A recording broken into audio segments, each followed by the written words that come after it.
ख़वातीन और हज़रात, देवी और सज्जनों, आप देख रहे हैं वसुधैव कुटुंबकम का खास प्रोग्राम अखंड भारत।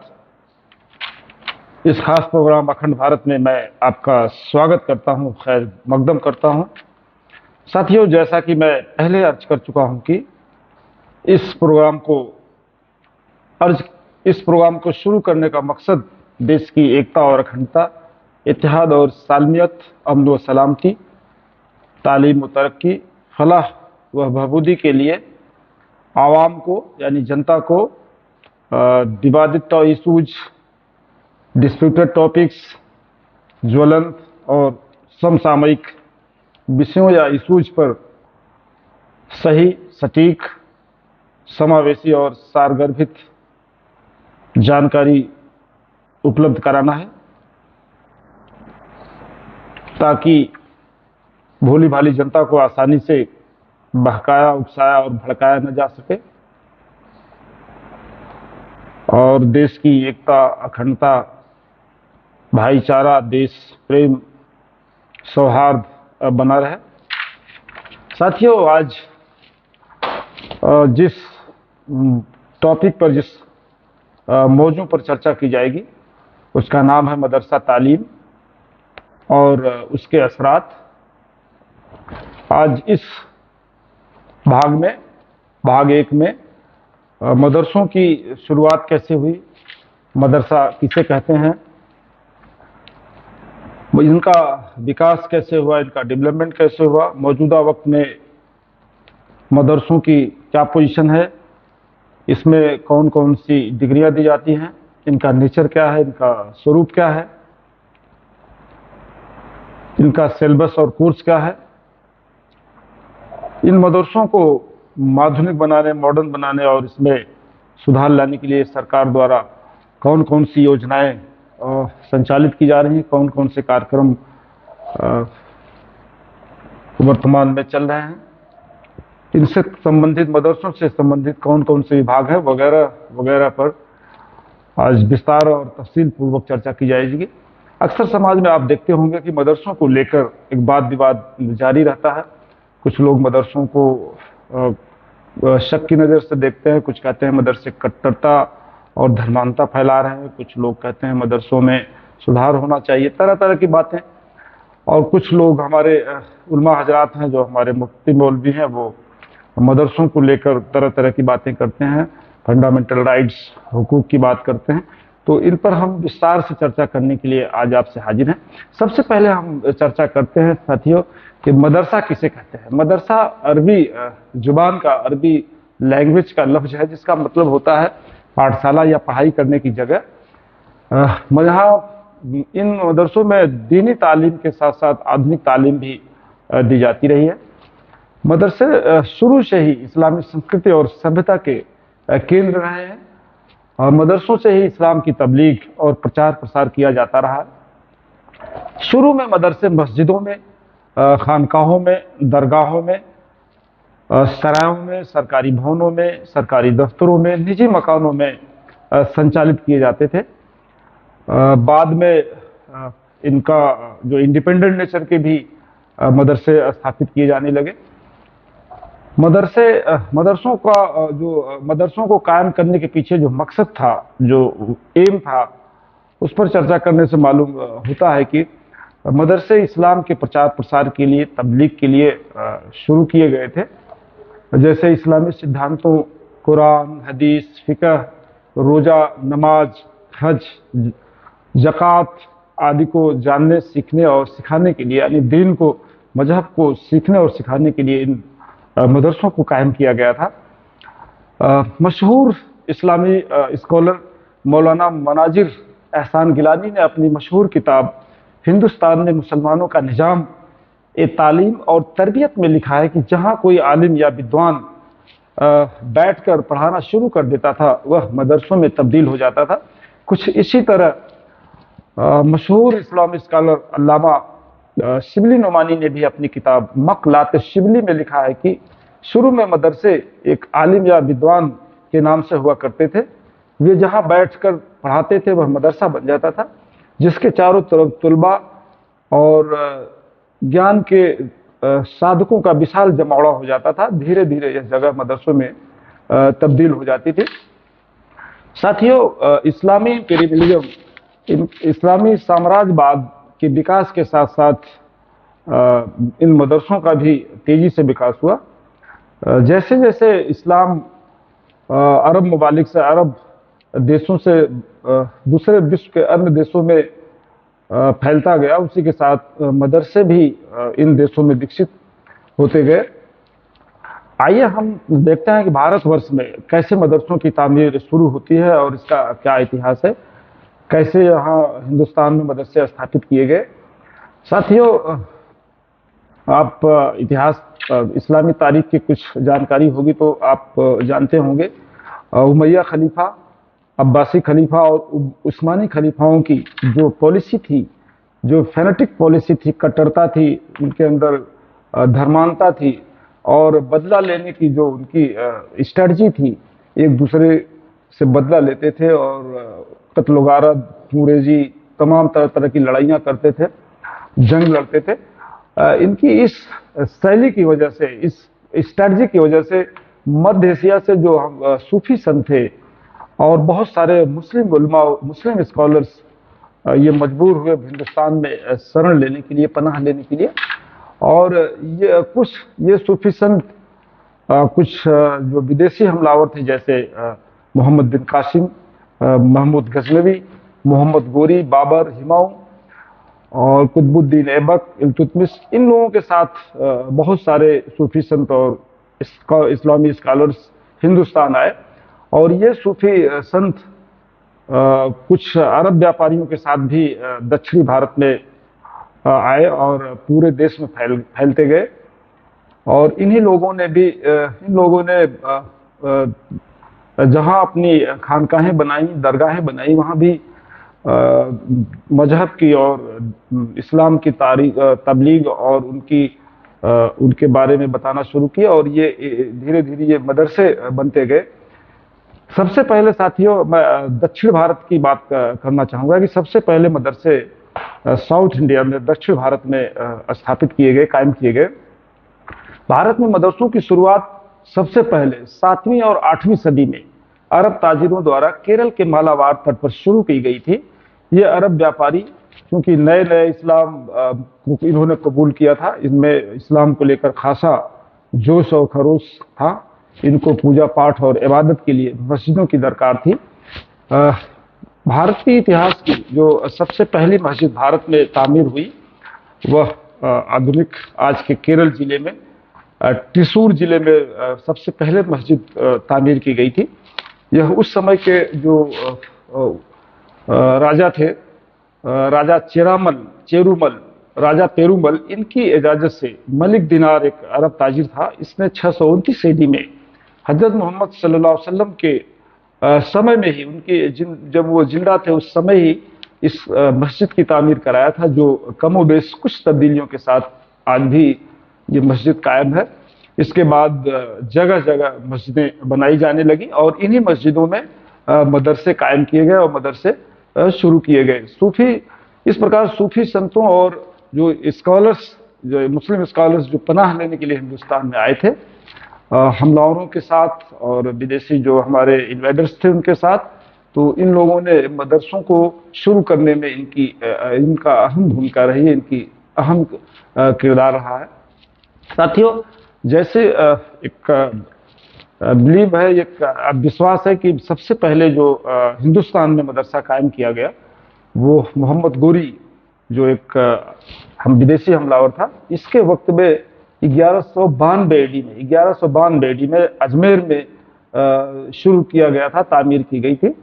लेकिन इसके बाद सल्तनत पीरियड में, दिल्ली के सुल्तानों के पीरियड में गुलाम वंश, खिलजी वंश, तुगलक वंश, लोधी वंश, सैयद वंश, इन जो दिल्ली के सुल्तान थे जो ये सल्तनतें कायम किए थे, और इनके समय में भी मदरसे अच्छी तरह से फलते फूलते रहे, इनका डेवलपमेंट, इनका फरोग होता रहा। लेकिन इस पीरियड के, सल्तनत पीरियड का कोई भी मदरसा मुझे आज नहीं मिलता जो इंडिपेंडेंट नेचर का रहा हो, जो फ्री और स्वतंत्र अस्तित्व का कोई मदरसा कायम नहीं किया गया था इस वक्त तक, सल्तनत पीरियड तक। ये मदरसे आज भी मस्जिदों में, खानकाहों में और सरकारी इमारतों में संचालित होते थे। और इन मदरसों का जो खर्चा था, खाना, उनकी जो तनख्वाह थी, अखराजात थी, वो कहीं कहीं सरकारी खजाने से भी दिए जाते थे। और इन मदरसों में ख़ास तौर से दीनी तालीम, कुरान, हदीस, फ़िक़ह और फ़ारसी, उर्दू, अरबी की तालीम, उर्दू तो उस समय था ही नहीं, फ़ारसी और अरबी की तालीम दी जाती थी। बाबर जो अपनी आत्मकथा तुझ के बाबरी में लिखता है कि हिंदुस्तान में कोई मदरसा नहीं था और न ही कोई हमाम था। इससे साफ तौर से जाहिर होता है कि मुगल सल्तनत की स्थापना होने तक, मुगल साम्राज्य की स्थापना होने तक, यानी बाबर द्वारा हिंदुस्तान पर हमला करने तक, हिंदुस्तान में उस समय तक कोई इंडिपेंडेंट नेचर का मदरसा हिंदुस्तान में कायम नहीं था। और यही चीज़ मुझे मुगल पीरियड में भी, मुगल बादशाहों के ज़माने में भी फ्री नेचर का या इंडिपेंडेंट नेचर का कोई मदरसा कायम नहीं किया गया था। आज भी मुगल पीरियड में भी मदरसे पहले की तरह मस्जिदों में, खानकाहों में, दरगाहों में और सरकारी भवनों में संचालित होते थे। और अब हम इनको भी सरकारी खजाने से इनका खाना खर्चा और इनके अखराजात और मुदर्रिस टीचरों को जो तनख्वाह दी जाती थी, वो भी सरकारी खजानों से कुछ कहीं कहीं दी जाती थी और कहीं प्राइवेट कैपेसिटी में लोग अपने निजी संसाधनों से चलाते थे, जो आज भी कायम है। साथियों, आइए हम अब मॉडर्न युग में, आधुनिक युग में, प्रेजेंट पीरियड में देखते हैं और खासकर ब्रिटिश पीरियड में देखते हैं कि मदरसों का नेचर क्या रहा और इनमें क्या तब्दीलियां हुई। इस संबंध में मैं बताता चलूं कि अंग्रेजी हुकूमत के शुरुआती दिनों में, शुरुआती सालों में मदरसा तालीम, मदरसा शिक्षा परिषद जैसे मुगलों के पीरियड में थी, वो ज्यों की त्यों बनी रही। उल्लेखनीय है कि इस समय तक भारत में सरकारी कामकाज की भाषा फारसी थी, जो मुगलों के ज़माने में थी। और ब्रिटिश काल के कुछ शुरुआतें, यानी 1835 तक, आप कह लीजिए 1835 तक सरकारी ऑफिशियल लैंग्वेज फारसी थी। और फारसी फौजदारी कानूनों में शरीयत लागू था। यहाँ जैसा कि आप जानते होंगे, दो तरह के कानून होते हैं, एक तो फौजदारी कानून होते हैं, दूसरे दीवानी या पारिवारिक लॉ होते हैं, कानून होते हैं। फौजदारी कानूनों में ब्रिटिश पीरियड के शुरुआती दिनों तक शरीयत लॉ लागू था। फौजदारी मामलों की सुनवाई काजी द्वारा मुफ्ती की सलाह से की जाती थी, लेकिन दीवानी मामलों और खासकर फैमिली लॉ में सभी धर्मों के अपने अपने पर्सनल लॉ लागू थे। मुसलमानों के अपने पर्सनल लॉ लागू थे और हिंदू समाज के लोगों का हिंदू पर्सनल लॉ लागू था, ईसाइयों के लिए अलग था। जो भी जिस मजहब का मानने वाला था, उसके मजहब का जो व्यक्तिगत कानून था वो लागू था। और ये स्थिति कम 1860 तक चलती रही। 1860 में, और इसके लिए चूंकि शरीयत, फौजदारी कानूनों में शरीयत लागू था और इसके लिए अंग्रेज़ों को फारसी और अरबी के जानकार लोगों की ज़रूरत थी, जिसमें ख़ास रोल था मुफ्ती का और मौलाना का और कारी का, जो लोग इस्लाम के जानकार थे। क्योंकि उस समय कोई शरई कोई आज की तरह की कोई कोर्ट नहीं थी, कोई अदालत नहीं थी, और शरई अदालतें थीं जिसमें काजी और मुफ्ती इन मामलों का निपटारा करते थे, मामलों की सुनवाई करते थे। और ख़ास तौर से ये काम मुफ्ती लोगों को दिया गया था, काजी लोगों को। काजी जो होते थे, शहर काजी या कोई काजी, शरई अदालतें यही लोग संचालित करते थे और इनकी हेल्प के लिए मुफ्ती साहबान होते थे। तो दोनों मिलकर इन मामलों का, चाहे फौजदारी मामला रहा हो, चाहे दीवानी या फैमिली लॉ रहा हो, सारी सुनवाई इन शरई अदालतों द्वारा की जाती थी। अब आइए देखते हैं कि यह तब्दीली कब हुई। 1860 में, क्योंकि ब्रिटिश पीरियड के शुरुआती दिनों में ये शरीयत लॉ लागू था फौजदारी कानूनों में।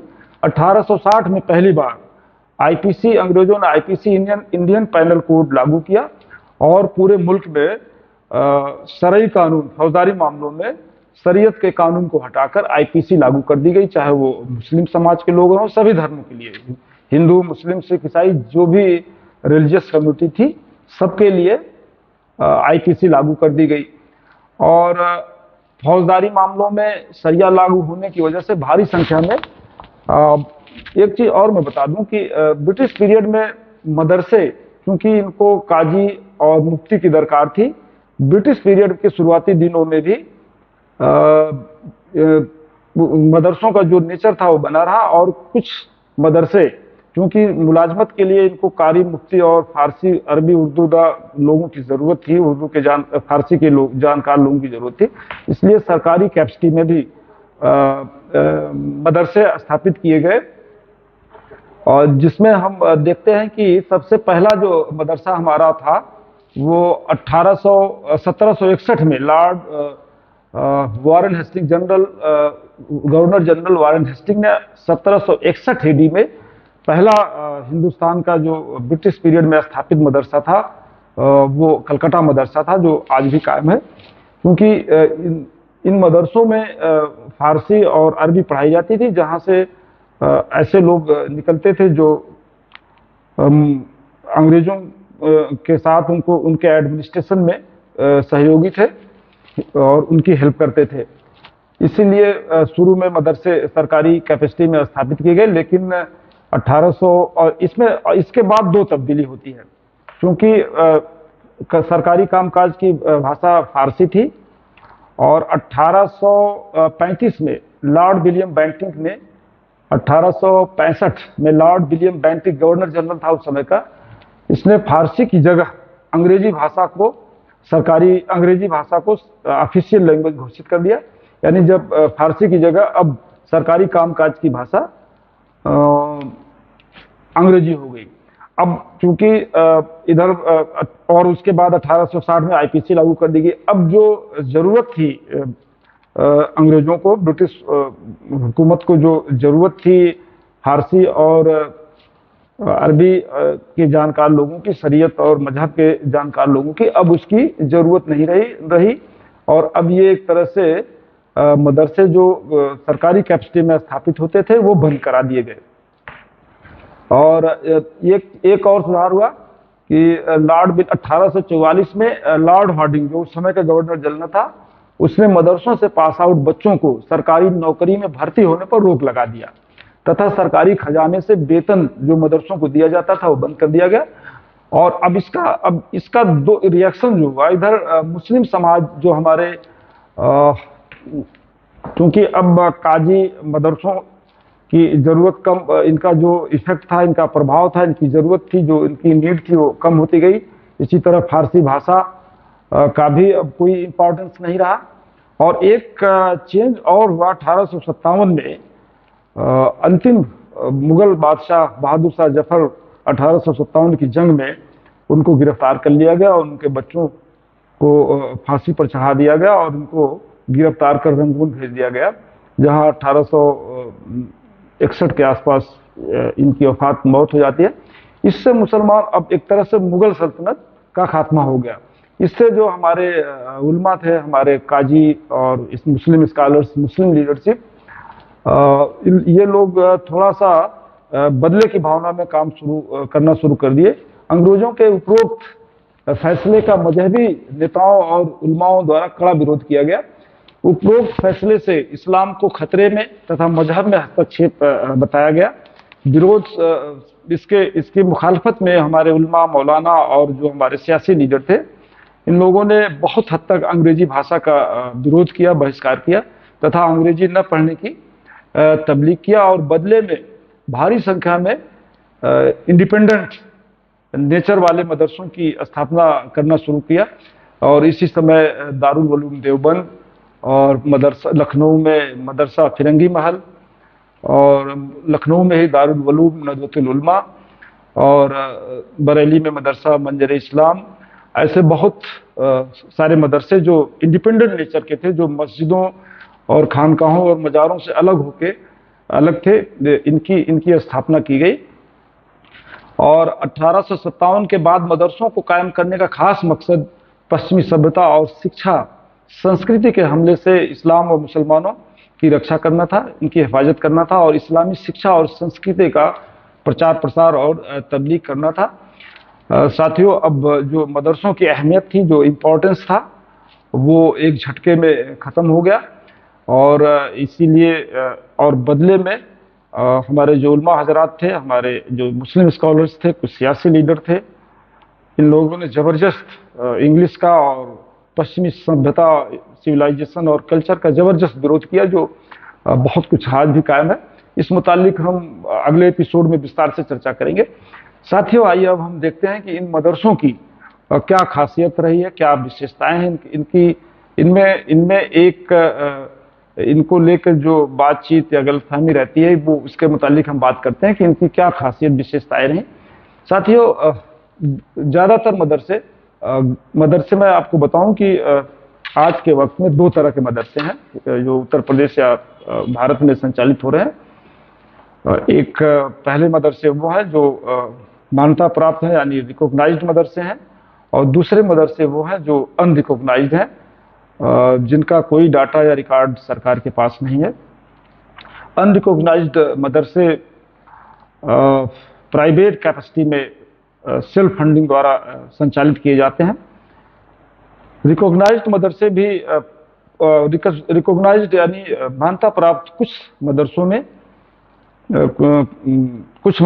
मदरसों में से कुछ तो एडेड मदरसे हैं, लगभग 600-700-500 ऐसे मदरसे हैं जो एडेड हैं, और बकिया रिकॉग्नाइज्ड मदरसे भी सेल्फ फाइनेंस या सेल्फ फंडिंग से ज़कात, खैरात, दान, चंदे से संचालित किए जाते हैं।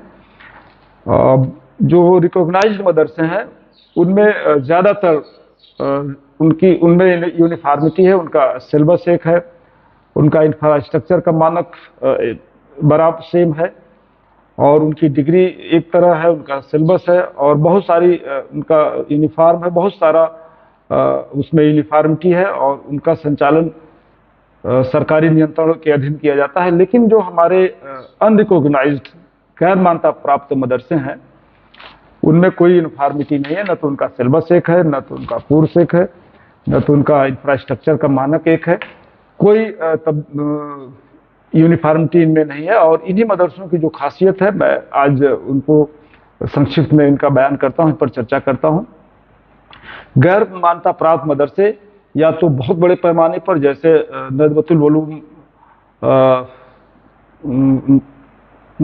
उलूम आपका लखनऊ का है, नदवा, और जो देवबंद का मदरसा है, ऐसे बहुत बड़े बड़े मदरसे हैं। जो आजमगढ़ में अशरफिया है, ऐसे बहुत मदरसे हैं जो आज के दौर में इनका इंफ्रास्ट्रक्चर और इनका जो रख रखाव वो किसी यूनिवर्सिटी से कम नहीं है। तो या तो ये गैर मान्यता प्राप्त मदरसे या तो बहुत बड़े हैं या बहुत छोटे पैमाने पर 2-4 कमरों में संचालित होते हैं, और ख़ासकर मस्जिद और प्राइवेट मकानों में भी संचालित होते हैं कुछ मदरसे। और इनका जो संचालन होता है वो वर्ल्ड इस्लामिक चैरिटेबल जो ऑर्गेनाइजेशंस हैं उनके चंदे द्वारा, उनके द्वारा दी गई ज़कात से, कुछ हमारे एनआरआईज हैं और गल्फ कंट्रीज के लोग हैं जो ज़कात के रूप में इनको पैसा देते हैं, मोटी रकम देते हैं, और इन्हीं से ये अनरिकॉग्नाइज्ड मदरसे संचालित होते हैं। ज़्यादातर अनरिकॉग्नाइज्ड मदरसों में दीनी तालीम दी जाती है। इन मदरसों में कुरान, हदीस, फ़िक़ह, शरीयत, उर्दू, फ़ारसी की तालीम दी जाती है। बहुत कम, मुट्ठी भर ऐसे कुछ मदरसे हैं जहां इन दीनी तालीम के साथ साथ दुनियावी तालीम, अंग्रेजी, हिंदी भी पढ़ाई जाती है। इनके सिलेबस, इनकी बुक्स, इनकी अवस्थापना सुविधाओं में कोई यूनिफॉर्मिटी नहीं है। नेक्स्ट, इनमें कोई ट्रेंड या डिग्री होल्डर्स स्टाफ या टीचर्स नहीं होता है। इनमें जो डिग्री या इनमें डिग्री और जो कोर्स पढ़ाया जाता है, जो उसमें मौलाना, हाफिज, कारी, मुफ्ती वगैरह फारिग होते हैं, इनमें पढ़ाई की जाती है। गैर मान्यता प्राप्त मदरसों में आधुनिक शिक्षा न के बराबर दी जाती है। अधिकतर इन मदरसों में बच्चे पढ़ते हैं या केवल बच्चे पढ़ते हैं, बच्चियां न के बराबर पढ़ती हैं। कोई एजुकेशन की इसमें कमी है। जो सबसे अलार्मिंग सिचुएशन है, इन मदरसों में लगभग 80% बच्चे, 80-90% बच्चे गरीब परिवारों से, यतीम फैमिली से आते हैं, और ऐसे बच्चे होते हैं जिनके माँ बाप उनकी परवरिश नहीं कर पाते हैं और इन मदरसों में दाखिला करा देते हैं। नेक्स्ट है बड़े गैर मान्यता प्राप्त अधिकतर मदरसे आवासीय होते हैं, जहां कपड़ा, खाना, दवा, किताबें मुफ्त की जाती है, और इनका जो संचालन है, इनका कंडक्शन है, ये अमीर लोग करते हैं, और इनमें जो रसूखदार लोग हैं ये इस तरह के मदरसों को चलाते हैं, और इसमें पढ़ने वाले बच्चे गरीब बच्चे पढ़ते हैं। और साथियों, ये तो इनकी रही कुछ विशेषताएं, नेचर्स। आइए अब हम जो सबसे अहम मुद्दा आज का है, आज के दौर में या आज के वक्त में सरकार द्वारा, भारत सरकार और राज्य सरकारों द्वारा मदरसों की तरक्की के लिए, मदरसों के विकास के लिए और इनके मॉडर्नाइजेशन के लिए कौन कौन से कार्यक्रम और योजनाएं संचालित की जा रही हैं, उस पर हम पहले हम देते हैं आधुनिक मदरसों में किस तरह से कौन कौन सी डिग्री दी जाती है और कौन कौन से कोर्स दिए जाते हैं। अब मैं जो रिकॉग्नाइज्ड मदरसे हैं, मैं उनके मुतालिक चर्चा करना चाहूँगा। इन रिकॉग्नाइज्ड मदरसों में इनका सिलेबस और इनका जो कोर्स है वो समान है। इन मान्यता प्राप्त मदरसे उनको कहते हैं जहां मदरसा शिक्षा परिषद, मान्यता प्राप्त वो मदरसे हैं जो मदरसा शिक्षा परिषद से पंजीकृत होते हैं, और उसी के निर्देशानुसार मदरसा शिक्षा परिषद की जो गाइडलाइन है उसी के मुताबिक इनका संचालन होता है। इनका पाठ्यक्रम, इनकी डिग्रियां, इनकी किताबें, इनका यूनिफॉर्म, इनकी जो अवस्थापना सुविधाएं, यानी किस साइज के कमरे होंगे और क्या क्या सुविधाएं स्कूल में होंगी, ये सब एक यूनिफॉर्म वे में होती है, समान होती है, जो मदरसा रूल्स 2016 से गवर्न होते हैं। और कुछ इन रिकॉग्नाइज्ड मदरसों में मान्यता प्राप्त मदरसे भी हैं जिनके टीचर्स की, मुदर्रिस की तनख्वाह गवर्नमेंट देती है। इन्हीं को एडेड मदरसे कहते हैं। इन मदरसों में दीनी तालीम के साथ साथ अंग्रेजी, हिंदी, गणित और विज्ञान की, कंप्यूटर की भी तालीम दी जाती है। ये कोर्स का एक इंटीग्रल पार्ट बना दिया गया है। आइए अब हम देखते हैं कि इनमें कौन कौन सी डिग्री दी जाती है। बच्चे, मदरसों से जो बच्चे पास आउट होते हैं उनको कौन सी डिग्री जाती है, इस संबंध में मैं अर्ज करना चाहूँगा कि मदरसों में जो रिकॉग्नाइज्ड मदरसे हैं उनमें तहतानिया, फौकानिया, मुंशी, मौलवी, आलिम, कामिल, फाजिल, ये 5-6 तरह की डिग्री दी जाती है। तहतानिया 1 से लेकर 5, दर्जा 5 तक के स्तर को तहतानिया कहते हैं। फौकानिया अपर प्राइमरी को कहते हैं 6 से लेकर 8 तक। मुंशी, मौलवी ये इक्विवेलेंट होता है हाई स्कूल के, और आलिम इंटरमीडिएट के इक्विवेलेंट होता है, और कामिल बीए की डिग्री होती है जो, और इसी तरह फाजिल एमए की डिग्री दी जाती है। फाजिल को एमए की डिग्री के इक्विवेलेंट माना जाता है। आइए अब हम नेक्स्ट टॉपिक लेते हैं, नेक्स्ट बिंदु पर बातचीत करते हैं कि यूपी में मदरसों से मुतालिक कौन कौन से सरकारी विभाग हैं, कौन कौन से नियम कानून हैं जिनके द्वारा ये रिकॉग्नाइज्ड मदरसे कंडक्ट किए जाते हैं, संचालित किए जाते हैं। साथियों, सबसे पहले प्रदेश स्तर पर उत्तर प्रदेश में शासन स्तर पर एक अल्पसंख्यक कल्याण एवं वक्फ विभाग स्थापित है, जिसका एक वजीर होता है, मंत्री होते हैं, माननीय मंत्री होते हैं, और इनके एक सचिवालय में प्रमुख सचिव और उसके नीचे बहुत तमाम अमला होता है।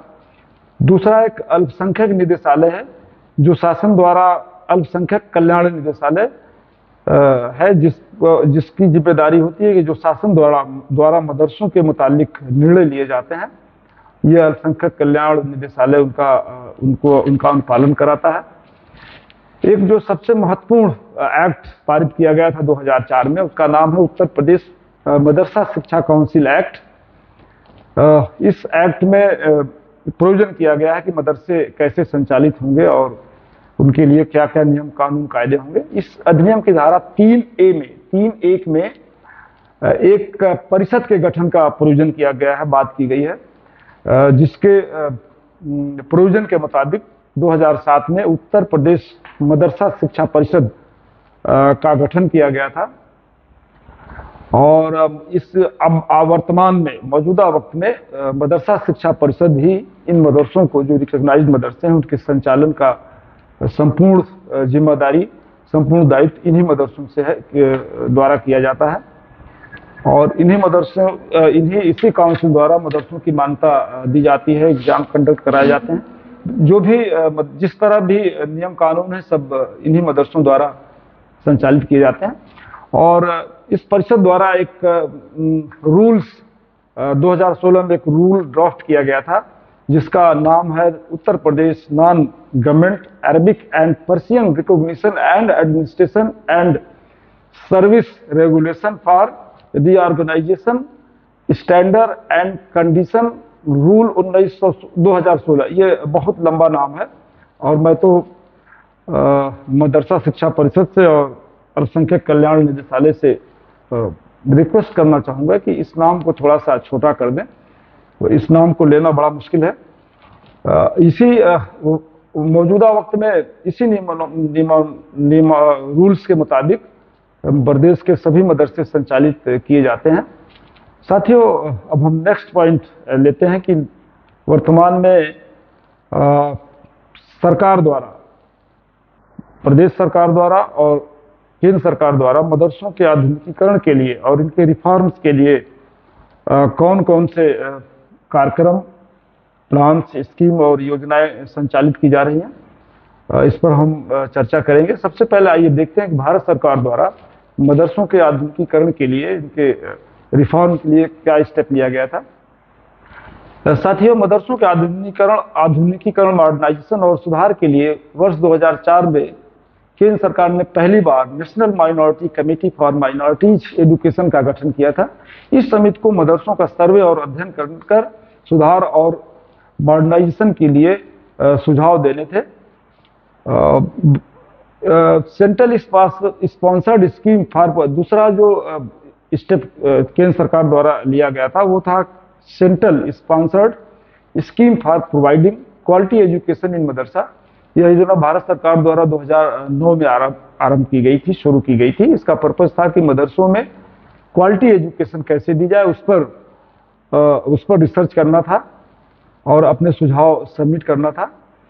नेक्स्ट जो स्टेप लिया गया था भारत सरकार द्वारा वो था मदरसा मॉडर्नाइजेशन स्कीम।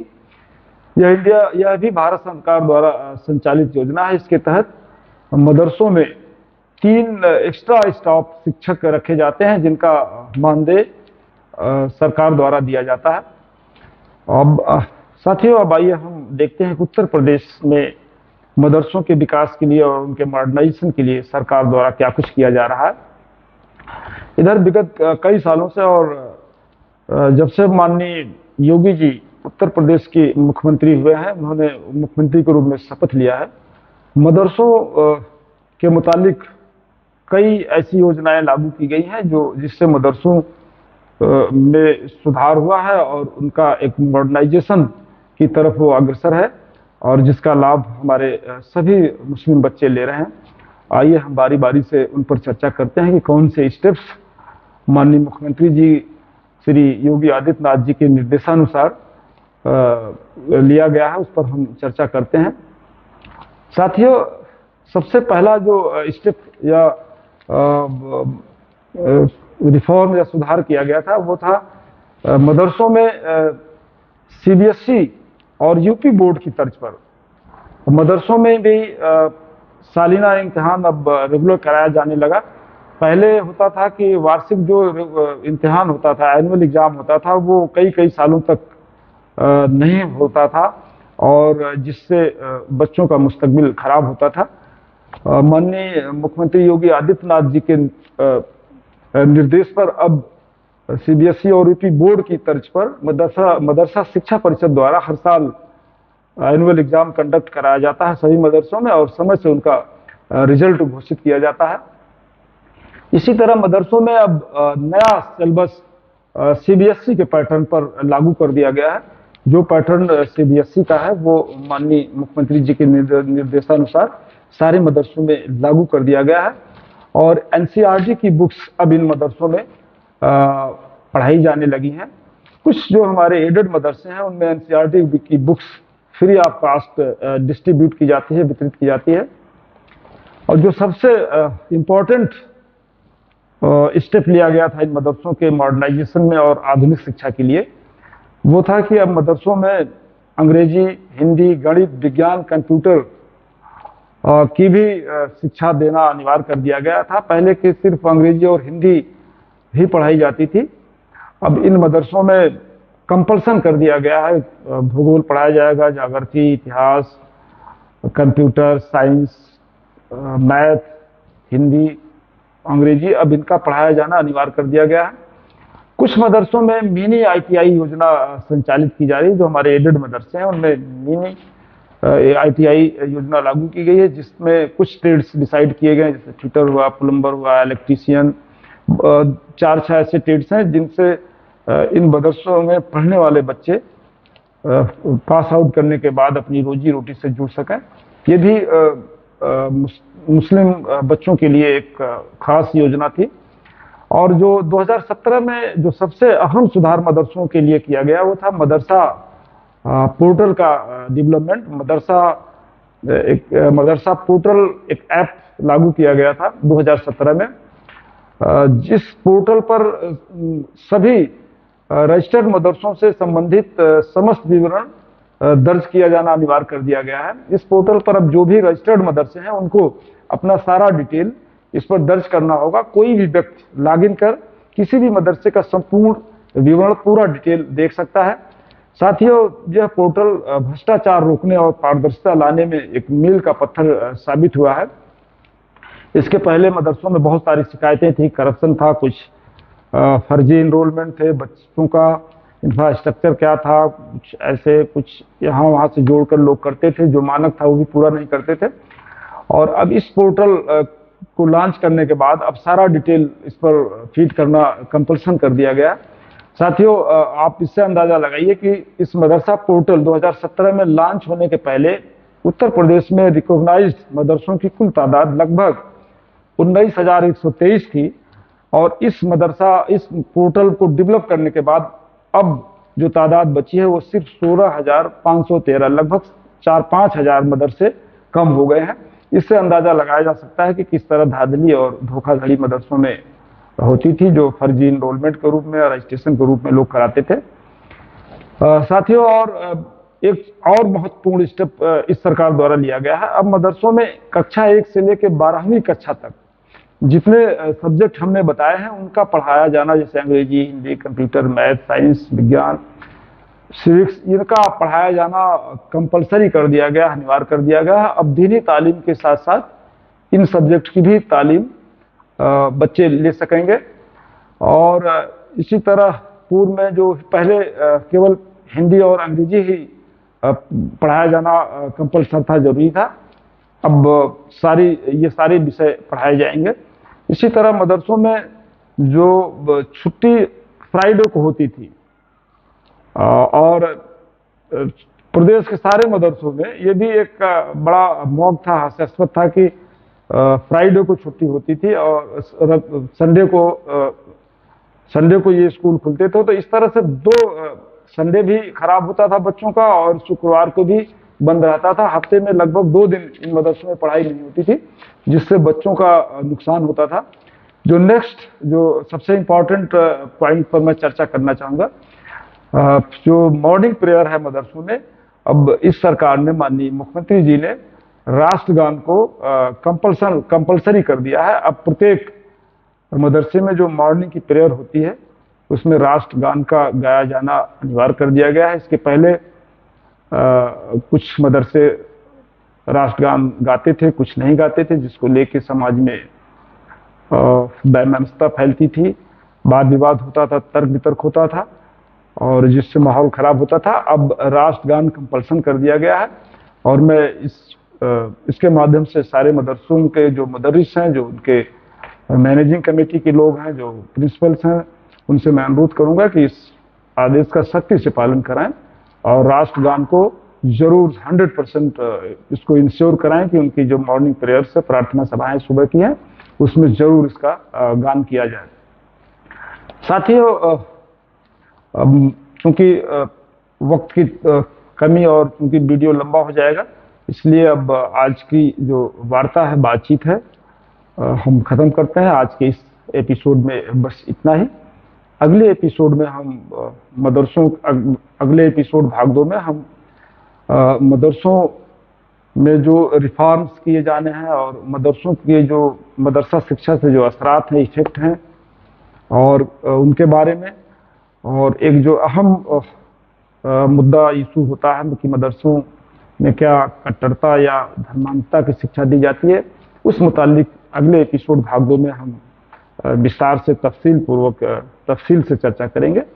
आज के लिए हम इजाज़त चाहेंगे। बहुत बहुत शुक्रिया। आदाब, नमस्कार, जय हिंद, जय भारत।